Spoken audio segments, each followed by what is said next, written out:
What are some weird historical facts or events that most people don't know about? As a child, Queen Victoria was isolated and emotionally abused by her mother and her mother's scheming friend Sir John Conroy. They hoped to make the young Victoria, the heiress presumptive, weak-willed and dependent on them, so that they could control her when she became queen and be the power behind the throne. Obviously this didn't work. It did exactly the opposite of working.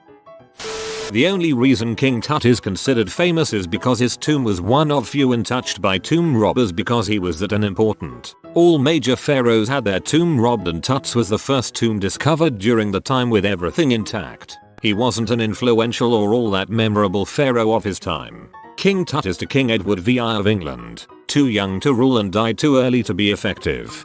I think the most fascinating part about this is that his tomb still had intricate artifacts that, to us, are incredibly ornate. I cannot begin to imagine what was in an important pharaoh's tomb. Before the mid-19th century, dentures were commonly made with teeth pulled from the mouths of dead soldiers. Peter the Great executed his wife's lover, then forced her to keep her lover's head in a jar of alcohol in her bedroom. Peter don't mess around.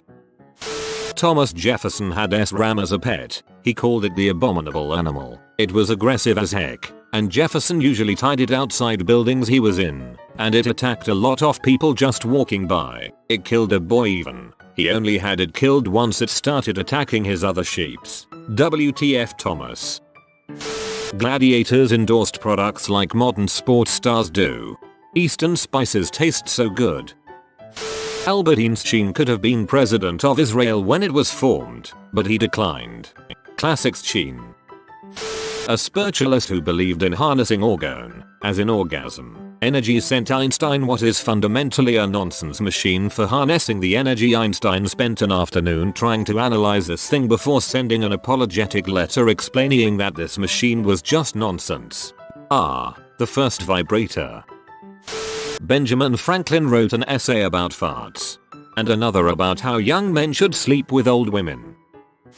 26th President Theodore Roosevelt was an ardent supporter of William Howard Taft. The two were longtime friends, and Taft was Roosevelt's most trusted cabinet member. When Roosevelt's latter term came to a close, he successfully campaigned for Taft's election to the presidency. However, when Taft began enacting many policies that his predecessor found disagreeable, Roosevelt grew sour towards his friend. He vied for the Republican presidential nomination and failed. He then literally marched his supporters out of the Republican Convention Hall and created a new party. Under this new party's banner, Roosevelt split the Republican vote and ensured Taft's defeat.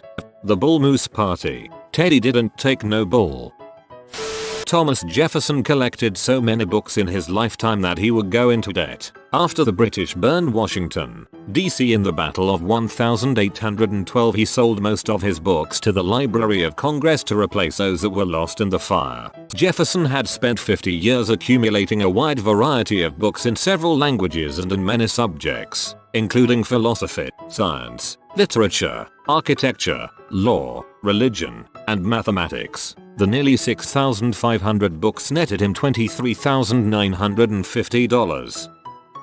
On the Lewis and Clark expedition, a vote regarding what direction they should go was held on the coast of Washington amongst the party members. This vote included Sacagawea and York, Lewis' slave. Thus, because the expedition was funded by the US military, this was the first time in American history where a woman and black man were allowed to participate in a vote of any kind related to government affairs. Legend holds that the Renaissance artist Raphael died of exhaustion and fatigue due to excessive fornication with his mistress, Fornerina, Badam TSS.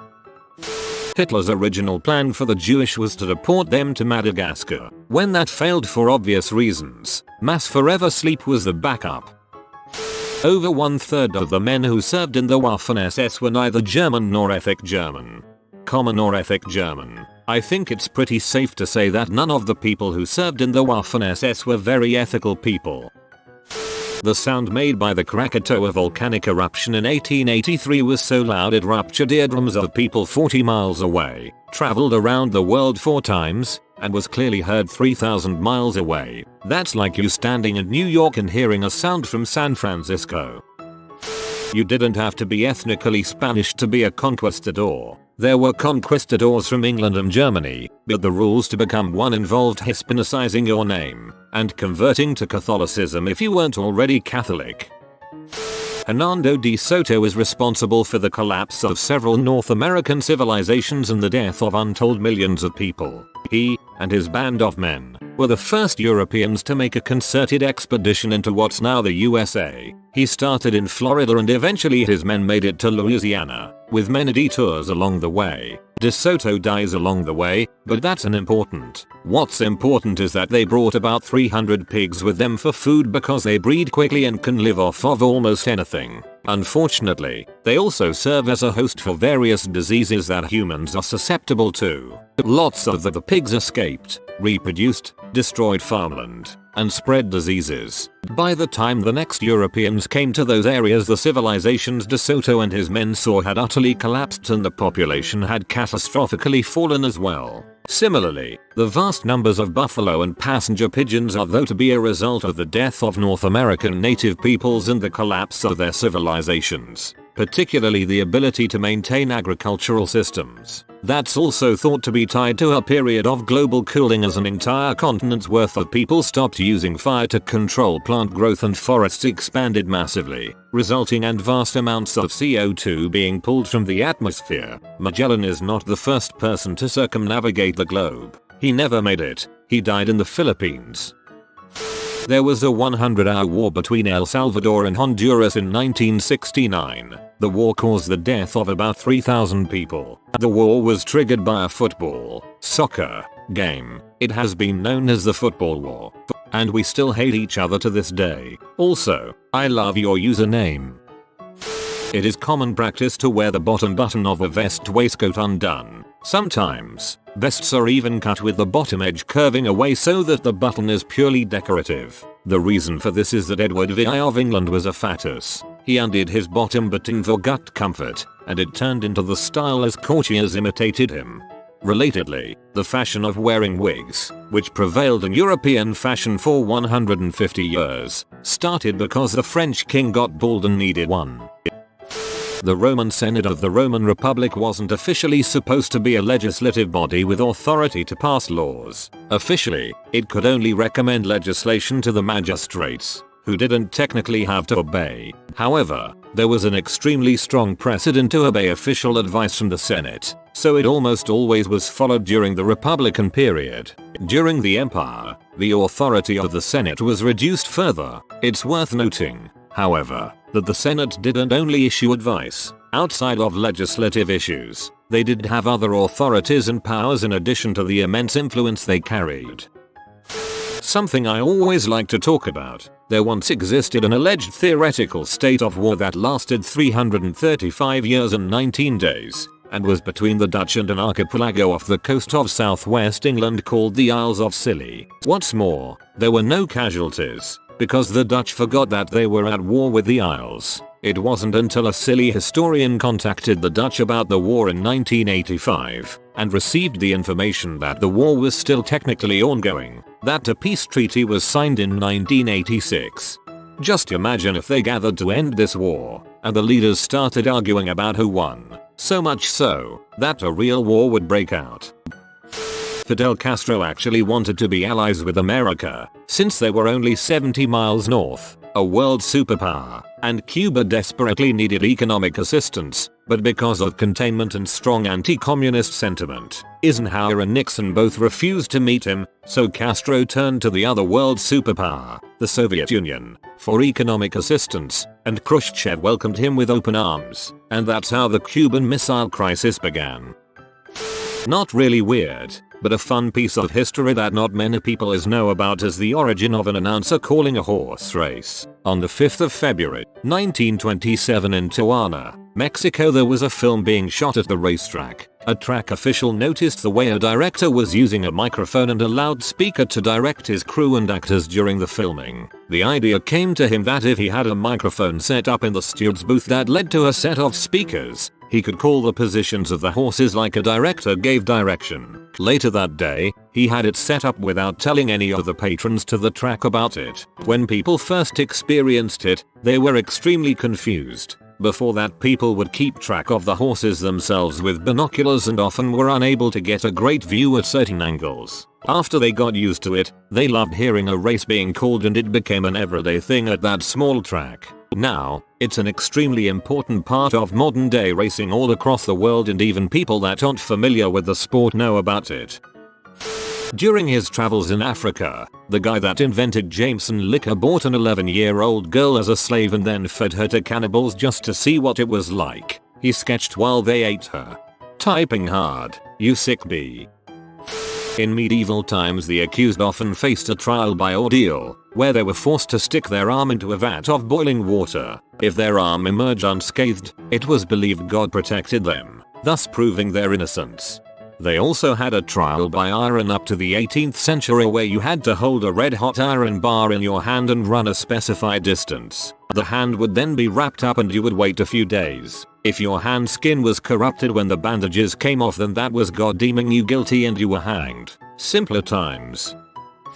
The Twilight Zone was one of the first television shows to feature a nearly all-black cast on a dramatic show that was not dealing with racial issues. This was all because of Rod Serling, who was quoted in saying, "Television, like its big sister, the motion picture, has been guilty of a sin of omission. Hungry for talent, desperate for the so-called new face, constantly searching for a transfusion of new blood, it has overlooked a source of wondrous talent that resides under its nose. This is the Negro actor." The episode was The Big Tall Wish, which was part of the first season of the show, and it was awarded the 1961 Unity Award for outstanding contributions to better race relations. Pope Gregory IX called for black cats to be killed as he believed they are incarnations of Satan. The mass killing of cats increased the number of rats in Europe. The increased number of rats helped to spread the plague all throughout Europe. He also had a steam yacht called the Saucy Sue, which was moored off the West Indies, in which he hosted the entire England cricket team and the Bolognese goddess of plenty. Thomas Jefferson and John Adams both died on the same day, the 4th of July, 1826, America's 50th birthday. Adams' last words were, "Thomas Jefferson survives." He was wrong. Jefferson had died hours earlier in Virginia. Max Tremel, a priest on a winter walk one day in 1894, witnessed a young boy slip through some broken ice on the river and saved the boy from certain drowning. That boy was Adolf Hitler. 10-minute lobotomies. Two methods were used. Either had to drill holes in head, or the later method that was using a metal picter was used to hammer through eye sockets. In both method, a metal instrument was used to mush brain. Local anesthesia was used. The patient could go home in the same day. The doctor did a couple of thousand of these and could do multiple surgeries a day. Also, because anesthetic was costly, they just stunned the patient with an electroshock therapy machine, which was pretty commonly available. Salieri did not kill Mozart. This is a legend. Mozart drank and died in poverty. I heard that it was also a myth that he died in poverty, had a pauper's burial. Apparently a lot of money was spent on his funeral as well. I actually have something for this. During the evacuation of Dunkirk in World War II, in that moment of despair, desperation and overall bleakness, on the beach there was a workers' strike by a group of British rail workers regarding overtime. A very strange thing to happen in the face of events. Beach, I'll say. Where's this Dunkirk location with a tree? Mexico lost part of its territory in part due to the abolishment of slavery. The Romans used human urine as mouthwash. President LBJ would have highways cleared out by the Secret Service, get in a car with a 6-pack of beer, and gun it down the highway, downing beer after beer. You can leave Texas, but Texas never leaves you, lol. The first vending machine dispensed holy water. The Tulsa, Oklahoma race riot. In 1921, what was called the Black Wall Street was burned to the ground, and whites actually used machine guns on black people. And fricking airplanes. When Fort Sumter was attacked by the Confederates in 1861, no one had gotten killed from the attack, but the Confederates later had a party, for a reason I do not know, and when one of their drunk asses shot a gun, it killed one of their own. That was the only death that occurred during the 3 days of the attack on Fort Sumter. Confederates kept on partying even though they saw the man dead. The CIA made a spy cat, a cat that could lurk around and record information that they sunk several $1 million into, and it promptly walked into traffic. The Soviets had anti-tank dogs. Dogs that they strapped explosives to that didn't want to run at the tanks for obvious reasons and frequently blew up their own forces. I always heard the Soviet anti-tank dogs failed because they were trained with Soviet tanks, so promptly ignored the enemy and went straight towards Soviet tanks, as they were trained to do. During the 16th century, Nicolas Fouquet was the Minister of Finances of France under King Louis XI. He had the castle of Vaux-le-Vicomte built for a shitload of money, and had the most rad of parties there. 16th century, they still said things like rad then. He invited the king at one of those parties, and made it the raddest of all rad parties, like top 3 raddest in France's history. Looking at all the food and fireworks and fountains and all the bling, King Louis XIV found it suspicious. Where is the money coming from? He was also very much jealous of such splendor when his own castle was mostly empty. So Louis XIV had Fouquet arrested, imprisoned, then investigated and found guilty, in that order. Arrested by D'Artagnan, the guy who inspired Alexander Dumas' fourth musketeer, and then he ordered a castle of Versailles to be made even more beautiful than Vaux-le-Vicomte. First law of the 48 laws of power. American doctors were secretly sterilizing women in the 70s, in America. There was a gang war called the Great Nordic Biker War, where hundreds of American bikers stole armaments from several Scandinavian military bases and terrorized the streets while killing each other. They stole the weapons originally to sell back in the States, but a bandit used an anti-tank rocket to destroy a Hells Angels clubhouse in Sweden. When the barbarians sacked Carthage, they burned and pillaged pretty much everything but the sanctuary where Saint Augustine was staying. He was on his deathbed, and the barbarians respected him so much for his influence, even though they hated the church, that they decided to leave him alone. King Tut's parents were incestuous. They were brother and sister. If your grandparents are over the age of 80, they will have lived 1/3 of US history. If you are 30, you will have lived 1/8 of US history. You have been visited by the romantic doggo. Comment love is magic so you never fall in the friend zone. If you are new to the channel, you can subscribe. I publish new videos every day. Until then, check another video, or don't. Either way, have a great day you magnificent people.